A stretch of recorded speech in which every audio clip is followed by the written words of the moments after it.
You know, I was happy to have you aboard here for the Really Big Barbecue Show. keep on because You have a great show. I'm a big fan. it's got a lot of power. Come on, Greg. You're asking a guy whose team name is Pellet Envy. So obviously the answer you're going to get is no. We cook because we have to, and we grill because we want to. Fine, how's it going? Charbono. It's all about the Charbono, dude. I just like being anywhere with Junior, Senior, and Diva. Sounds like a whole other type of movie. Wow. Yeah, really. You could use it to fight off creeping marauders looking to take your steaks off your grills. So what seems to be the problem here? This man looks like he's dead, and he's in the crackle. But listen, Lavernius, shut your face. How hot is Kelly Ripa in person? Kelly Ripa is super hot. She's absolutely delicious. Oh, yeah. You could butter baste her and plank Twinkies with that girl. She's delish. Well, to put it briefly, let's just say I went to school. There's no Robert Porker who's in charge of pig meat out there. Is it not correct to properly classify you as Harry Sue's pit bitch? I was his pit bitch for 6 weeks. I have no shame. I was. Keep it hot, keep it clean, keep it lubricated. Succulent fish. What? This right here is the premier media outlet. So did you see this one? Tiger Woods has gone ahead and checked into sex rehab. Hey, Tiger, guess what? Everybody's addicted to sex. I'm shaking like a dog shitting peach seeds. We have top men working on it right now. Who? Top men. Oh, yeah. We have top men working on it right now. Top men. Welcome to After Dark, ladies and gentlemen. We move into our second hour. It's just about 2 minutes after 10 o'clock here. 58 minutes till the top of the hour, 11 o'clock Eastern Standard Time. Your time zone adjustments may differ, so make your time zone adjustments as necessary. Lots of West Coast love calling in for the giveaway segment. What's up with that? West Coasters getting over you. Love the free stuff.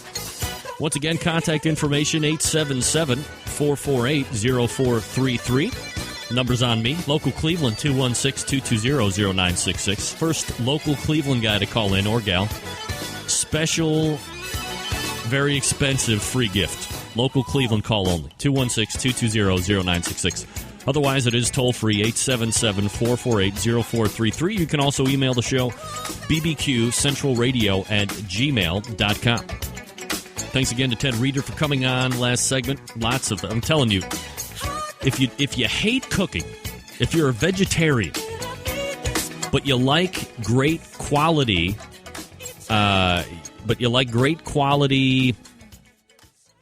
food pictures, you can appreciate a good food picture, then that is something you want to take a look at, because the pictures of those burgers and the fact that he's taking you through step by step, here's what the meat looks like, and here's what the different cuts of meat look like as they are in steak form, for lack of a better description. Here's what they look like when they're ground, and here are all the binders that you could use, and here's a great resource.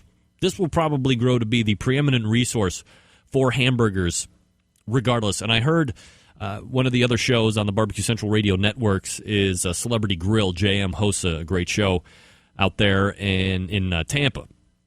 And one of his most recent shows was a Burger Roundtable with a guy from Twitter and some other lady. And I wanted to, after I heard the show, I wanted to call her and tell her that she's making a horrific mistake. I mean, look, trust your palate, right? That's what I've always said. That's what I have learned from wine guru and media maven Gary Vaynerchuk from Wine Library TV. Wine Library.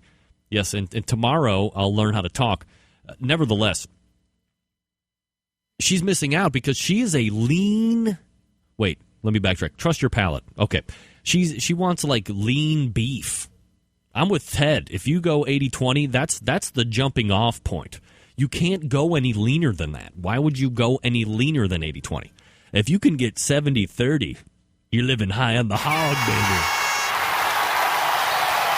And he made mention of that Better Butter Burger, and it was like 70-30 beef, 17 pounds of cut-up butter all mixed up into patties, and the picture of that thing was just phenomenal with the butter dripping. It was like 15 patties stacked up on each other, and it was dripping bloods or dripping butter, sweating butter. Where did the blood come from? I don't know. Must be very angry tonight. So it's worth the pickup. Really, it is. And again, it's called Napoleon's Everyday Gourmet Burger, again by Ted Reeder. Got to pick it up. It's been available for 5 days now. So pick it up. And you tell me, if you don't like it, I'll tell you that maybe I'll give you your money back. I probably wouldn't, but I'll at least hear you tell me that it's not a good burger book. And it is. It's up for, you can review it if you have a website, and I'm sure it will be glowing. You would recall that over the last 4 weeks, we've done a number of roundtables here. We did the Ribs Roundtable, which kicked it off 4 weeks ago. Can you believe 4 weeks went by that quickly? I can't. That was unfathomable. We had some technical difficulties on that one, if you didn't remember who was on the panel then. It was a long time ago, I know. John Patty, he had some issues. He was talking. He's the one that got caught up in Echoville, where he was answering the computer instead of listening to me on the phone, which I still don't understand exactly how that happens.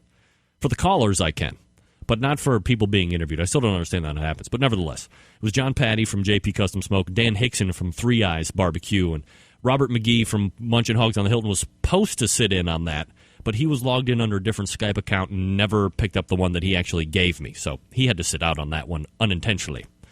Then we had the Chicken Roundtable the week after that with Joe Amore and Tim Black and Kelly Wirtz. That one that one's been getting mixed reviews. I think there was a lot of good information there, and then I think at some point one of the panelists felt like the other two weren't sharing enough, so then it started to become a very tightly lipped roundtable. People weren't very forthcoming. When people are telling you, I'm not going to tell you that, you can tell something somewhere somebody has gone awry. Withholding that, or notwithstanding that, still in a overall sense, a great roundtable. So you want to check that out in the archives as well. Some of the best chicken cooks on the KCBS circuit here, and they all don't taste their chicken before they turn it in. I can't believe that. It's unconscionable. But they win, and I don't. Then we have the pork roundtable, the pork butt roundtable with Dave Bosca from Butcher Barbecue, Kyle Laval from The Slabs, and Scott Key. We kind of really hit our stride there. No real technical issues. The ones that we did have, we were able to work through very quickly. Lots of great information. And then, of course, we rounded out the 4-week run last Tuesday, with the brisket roundtable, kind of a re-congregation of the top 3 teams in the 2009 KCBS race. Rod Gray from Pellet Envy, Darren Worth from Iowa Smoky D's, and Steve Farron from Ice Mill Smoke. And these guys, this was probably really the class of the roundtables. Not saying that one was really better than the other, but as far as technical issues, production value, these guys really know each other because of the chase for the end of the year points race and team of the year at KCBS. So they were able to kind of pot shot at each other and really gimmick it up. And really, they did not hold anything back. I mean, for these guys, some of these guys are charging a decent amount to take their class. So for them to get on and really lay it all out there was awesome. So if you missed that one, definitely worth the re-listen. I know a lot of people have actually downloaded that and just re-listen to it all the time because they want to make sure that they're not missing any information at all. So there you go. That was kind of a recap of the barbecue roundtables. Next round is going to be, again, focused on the backyard. That's where we kind of started with this. We started with the backyard barbecuers in the roundtable sense. Initially, or way a long time ago, the roundtables actually started out with a backyard in mind, and it somehow evolved into the competition. So we wanted to make sure we gave enough light to the backyard. Then we switched back over to competition the last 4 weeks, and then next time we do these shows, it'll be geared again more towards the backyard. Different panel, different points of view, all that great stuff. But you know what? Enough about that. Let's go to the hotline. Joining me right now, the smartest man in the world, the maker of the Rib-o-lator, Bob Garnash. Bob, how are you tonight? I'm doing great, Greg. Great. Thanks for joining me tonight, Bob. Wanted to have you back on. Obviously, for people that listen to the show, we know you're a supporter and advertiser on the show, so we certainly appreciate that. But I wanted to, for the people that might be coming in as new listeners or really haven't delved back into the archives, why don't we go ahead and kind of, get a little background about you and how the Rib-o-lator came into fashion. Okay. It was about 3 years ago. I like, of course, cooking ribs, and they always turned out bad. They were tough, dried out. I had to come up with a better way, and I kind of invent as a hobby. And so I put my brain to work and thought, hey, rotisserie would work, but how do you rotisserie a rib? So then I just started banging and welding and came up with the Rib-o-lator. And I wanted something that would be where the rib was exposed, so it wasn't in a basket, because once it cooks, the basket, you open it up and all the meat comes off or the sauce comes off. I wanted to be able to baste it as I was cooking it, and came up with the Rib-o-lator, and made a few prototypes, used them for a while, and just started making them. Yeah, how many iterations do you think you went through before you have the one that is actually on the market, or are you constantly kind of tweaking and reinventing? I'm probably at about the 5th generation. Wow. And I think we pretty much have it down. We just have to make a few modifications to this. We made the modifications on the kettle version. So on our next order, which we've already placed, the modifications will be on that version also, which makes it just a little better apparatus to hold the tray in place there. And for the people that don't know exactly what we're talking about here, if you have a spit rod and motor already, you have that big spit and you jam chickens or big cuts of beef or whatever it is on the rod there, and then you secure it with those tines. The Rib-o-lator actually, if you have an existing spit rod, goes onto the rod, and you have now 4 trays that rotate in a Ferris wheel type fashion, so you can actually put, as the commercial says, it's really up to your imagination, but you can do a bunch of different, or you can cook a bunch of different things at the same time, and really that's kind of one of the unique advantages of the Rib-o-lator. Yeah, exactly. In fact, I never realized how good salmon tasted until I cooked it on the Rib-o-lator. It's almost like butter in your mouth when you eat it now. So eating it any place else, it just ruins you for other food. You can put almost anything on there. One of the downfalls of becoming a very good backyard cook is then having to go out to eat and suffering through the terrible food that the chefs are sending out. Again, we're talking with Bob Garnash, inventor of the Rib-o-lator. Rib-o-lator.com is the website if you want to go check it out. Lots of great videos there. Also, another product that really goes hand in hand with the Rib-o-lator is the Flavor Dome. Why don't you tell us a little bit about that? Okay, the Flavor Dome is a little smoker box that weighs almost 4 pounds of stainless steel. This thing is pretty heavy, as you've mentioned many times on your show. It'll hold a lot of chips or pellets. It'll smoke for about an hour, and because of its patented lid, it filters out all the tar contaminants that most chips will put off. Thereby, your smoke is going to be more of a sweeter flavor instead of a bitter, pungent flavor. And with the other lid on top of that, it blocks out the oxygen, so your chips or pellets will not catch fire, as most little smoker boxes do once they get going. Oh, yeah. So one of the things that I had read, might have been released from you, was how you exactly want to set up the Flavor Dome in order to really maximize the smoke. Are you setting it down on the burner? Do you want to set it on the grill grate itself? How do you want to set that up? I've done it both ways. It depends on the clearance you have in your grill. Sometimes you have to take out the little flavor bars or heat shields, whatever you want to call them, and put it right down the burner. It has a V channel on the smoker box. It'll fit right on the burner. It won't block the flame, and it'll work just fine that way. Or you can put it just right on top of the little flavored bars or whatever, and you do it that way as well. And this will not catch fire no matter what, even though it's sitting on top of the burner? No. Usually I find if you crank it up to high to get the chip smoking, and then just turn it down to low, and it won't catch fire. Outstanding. Again, the website that you can go to find all these products is Rib-o-lator.com, RIBOLATOR.com is the website. And not only that, a full complement of rubs and sauces as well. Now, I got one more thing that might be of interest to you. Okay. Is we just made a deal with Cajun Bandit to make the stainless steel extension rings for the kettles.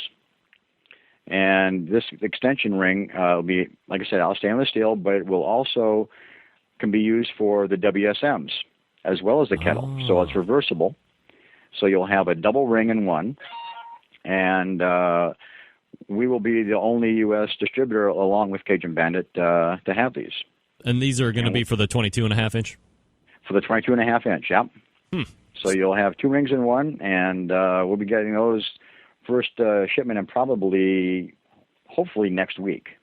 All right, so very soon. And for the dim-witted, what Bob is basically saying is if you have the 22.5 inch grill and the 22.5 inch Weber Smoky Mountain, and you have a rod and motor, you can get the Rib-o-lator and move it from one to the other. That's correct. There you go. See, and I think one of the good items to mention as well is the fact that if you don't have one, because I know some people just don't have a spit rod and motor, they might be under the impression that you're getting like the whole kit and caboodle. Now, if you go to the website, it's kind of a one-stop shop. Not only can you get the Rib-o-lator, but you can get the accoutrement to outfit it properly. Mm-hmm. Yep. And did we mention about the Rib-o-lator for the kettle? We also have them for the 22.5 kettles as well. It's not on the site yet, but all they have to do is order the regular one. And in the comment box at the very end of the checkout, they can put kettle, and we'll know which one it is. Or they can call me. All right, so one of the other things that we wanted to talk about tonight, Bob, aside from pimping the products because they're out there and they're being received very well, and a lot of the internet chatter about the Rib-o-lator especially and the Flavor Dome is that they work exceptionally well. And once you go through that very brief learning curve on how to get everything hooked on to the rod, and as you had mentioned in a post from somewhere, if you actually take out those papers called the instructions and read them and actually put those to use. A very, very noble and very smart thinking of you to actually recommend reading the instructions. But we're men, right? And we we made the instructions for the women to read to the men. There you go. So we know the guy's not going to read it. Oh, exactly. So we might use it to start some fire, but that's about it. So yeah, have your women read it to you, so you do it out and do it right properly. But one of these, this is an item that you have to get out there and you have to market properly. One of the things that you've done recently is actually go out to that HPB Expo, which is kind of the coming out party of what's new and the big companies that are in this industry. And a big portion of it is really unrelated to us because it is like stoves and fireplaces and stuff like that. And we all like fire, but it really has nothing to do with cooking. But there is a section that has to do with the barbecue aspect. So as somebody coming out from, is it Washington or Oregon, somewhere way out west, to go all the way down to Florida was probably a huge undertaking and expense and all that stuff. Overall, just as a big overall conclusion, was it worth it for you? Oh, definitely. The response was absolutely phenomenal. We were just inundated with people, buyers, and everybody come up there just loving the thing, wanting us to contact after the show. It was just one after them. Ryan, my son, was with me down there. So between the two of us, we were just dragging them in, and they were walking in, and we couldn't talk fast enough. It was from the time we opened to closing time. We were just nonstop talking about it. And for the people that aren't familiar with this particular exposition, how long does it show? What are the days like? And kind of give us an exhibitor's point of view. Okay. It starts on Thursday. And it opens at 9 o'clock and closes at 5 o'clock. And, we've been to other shows in the past, and a lot of times the first day or so pretty slow. But man, the doors open at 9 o'clock, and they were streaming in. It was just nonstop until, in fact, we didn't eat lunch. We spent most of the time in the booth. In fact, I don't think we ate lunch any of the days. We never had time to get out of there. We walked out once in a while just to see what was on the floor, but never really enough time to eat anything.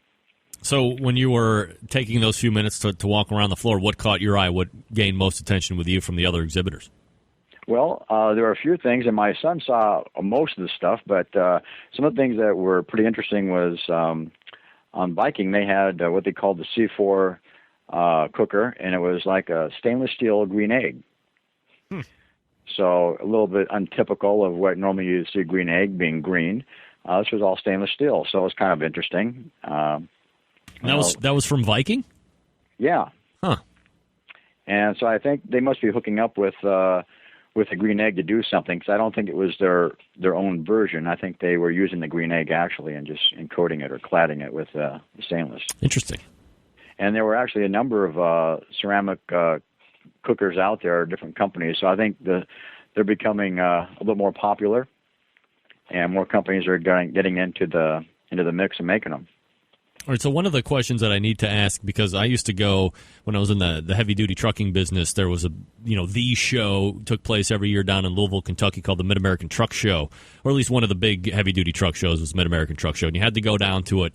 In the first couple years when I was working with the company that I was at, very busy, hellacious days, on your feet, talking to the owner-operator, talking to the big fleet owner, and everybody in between, and you're hustling and bustling from 8 o'clock in the morning until 5 o'clock at night, and then you're entertaining afterwards. Mm-hmm. But as time wore on, it seemed like, well, you knew the crowd wasn't there as the same as it had been in years past, whether it was economic conditions at that point or what, I can't remember. But it almost became a point where, okay, well, we're going to re-sign up for Mid-American Truck Show. But this time we're going to shrink the booth space a little bit. We're not going to bring all this stuff. And we were sitting there one day going, man, are we just showing up because we know our competition's going to be there and we don't want to be the company that decides that this is the year that we pull out and not show up? As a small business Rib-o-lator going into the HPB, did you think that this is something that you just were going to have to do regardless of how well the turnout was going to be, no matter what, you were going to go do it?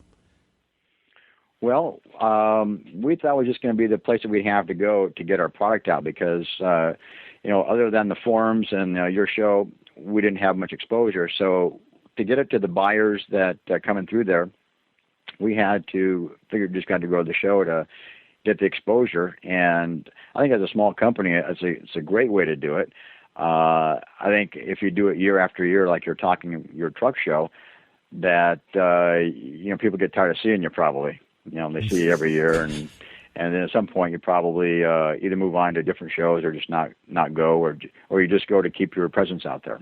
So next year it's going to be in Salt Lake City. It's a little bit closer to you. Will you anticipate making that show again, or is that going to be it for you? No, I think we might do that again because we had such a great response, and we'll see how the year goes with the follow-up of all the people that have wanted us to call them back. And I think customers, in fact, a lot of customers we already sell to from Canada and a lot of the southern states, they were there also, and so you get to meet them also. That was nice. Bob Garnash. Put go ahead. Face to it. Yeah, it's always nice to see the people that you're doing business with, finally face to face. Yeah. We're talking with Bob Garnash. He is the creator of the Rib-o-lator. Rib-o-lator.com is the website, RIBOLATOR.com if you want to check that out. Do you have any other upcoming shows that are just kind of around you locally, or do you actually find that getting out and maybe getting into some competitions and being able to see this thing in use generates a lot of buzz as well? Actually, my son and I do a competition here locally every year. We took first place last year, and we actually won some first place the previous years as well. But we're going to try and do a little more competition to see what we can do in that field. We did actually, I think about we did one last year in Montana as well. But we're going to try and do a few more to see if we can get our feet wet and make the Rib-o-lator more of a winner, and more people are actually, a lot of competition guys are buying it now to cook their chicken and ribs on. We've had a number of that go through the circuit, the Kansas City Barbecue and all those that have been calling us and ordering them to try it out to see if they can perfect their chicken or ribs. So ultimately, with the Rib-o-lator and the associated products that you have going on, you're doing something full-time now that is not necessarily just the Rib-o-lator, although it probably seems like you're doing both full-time. Would you like to be able to leave the day job and be completely focused on the Rib-o-lator? And if so, how do you envision it growing into more of a distribution sales thing, or would you like to control everything still through you guys? Well, I think if every one of your listeners bought one tonight, I could probably quit my day job. And I could just do barbecue full time, which is not a bad job. I'd like to do that. Yeah. But yeah, we envision hopefully soon to be able to make the transition to where I can do the Rib-o-lator full time, because trying to do them 2 jobs at the same time is just really taxing, wears you out, and you actually forget when you answer the phone what to say anymore. People aren't sure what you're working for. So, and we hope to, we have reps out there now that are selling it to different dealers. So right now we're handling it ourselves and just selling to them. We don't know about the distribution yet. We'll just see what comes from the show of how that will work out. All right, and again, the website is rib-o-lator.com. Is the 30-day no questions asked deal still good? Yeah, and actually right now it's just for the kettle Rib-o-lator, because we're low on supplies for the gas one. But yeah, for the kettle, 30-day, no questions asked, just your word and an address, and we'll send it out to you. After 30 days, you'll like it, you can pay for it. If not, we'll take it back and pay the shipping. Don't even have to wash it. Don't even have to wash it.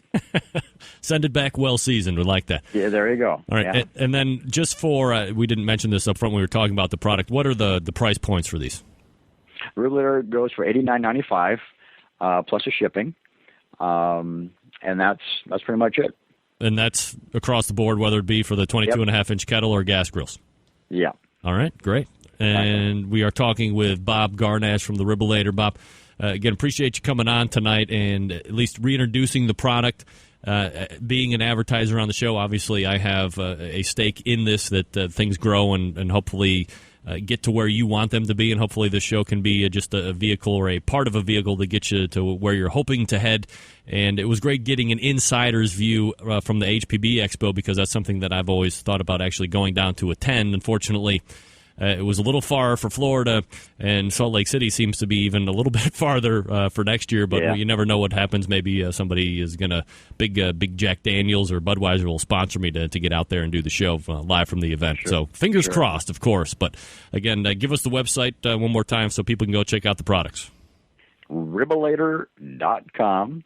And also, one thing that might be of interest to you, we saw a new type of pellet down there for the pellet cookers. It's made from the acai berry. If you don't know what that is, it's just the berry comes from the Amazon rainforest. And it's the little pellet inside of it, the little nub in there, and they're using that to make pellets. And they burn hotter and longer than conventional pellets. And it was actually a pretty cool-looking product. And looks like little rabbit turds. Yeah, little rabbit turds, and make you live for 500 more healthy years. There you go. Yeah. Wow. Yeah. What were those selling for outrageous prices or not so bad? Well, they didn't really have pricing. They were trying to sell, I think, to pellet manufacturers or pellet stove manufacturers to burn in their stoves, and not as much for barbecue, but they work for barbecue just as well. How about that? See, you can burn them. Typically, food-grade pellets are just for the like the Traegers and the Mac grills, and then the BTU pellets are completely different, just for the pellet wood burners. But hey, now you got something that a hybrid pellet and acai to boot. So that's a nice little tidbit of information there, Bob. Appreciate that. Again, Bob Garnash invented the Rib-o-lator, and it's out there for sale right now. Rib-o-lator.com is the website. RIBOLATOR. So go ahead and check that out, Bob. Appreciate your time tonight. Thanks again. No problem. Thanks for calling. All right, take care. There he is, Bob Garnash. You know, that guy's day job, you would think that the Rib-o-lator would maybe somehow translate into what he does during the day, but it's not. This guy he's a real inventor.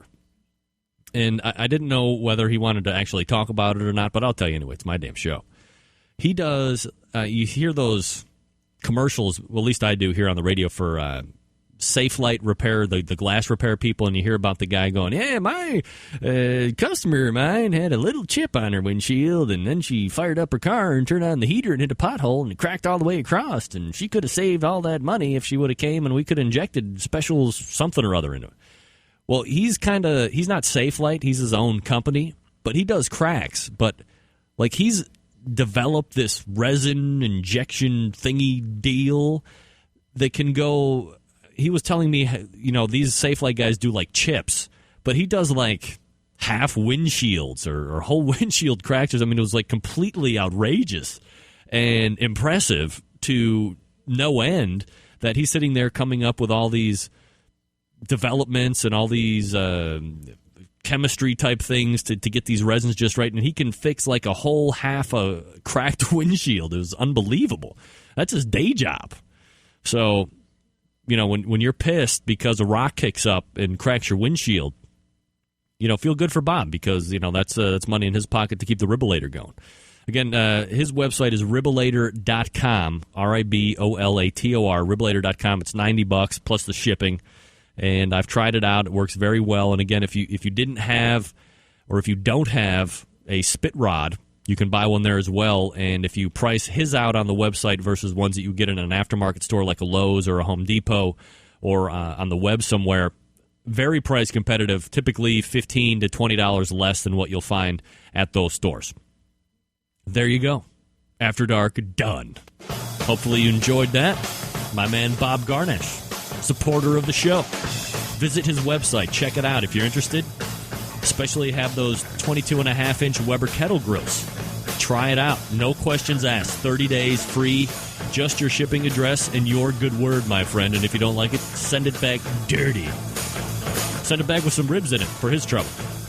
No problem. Rib-o-lator.com is the website. RIBOLATOR.com.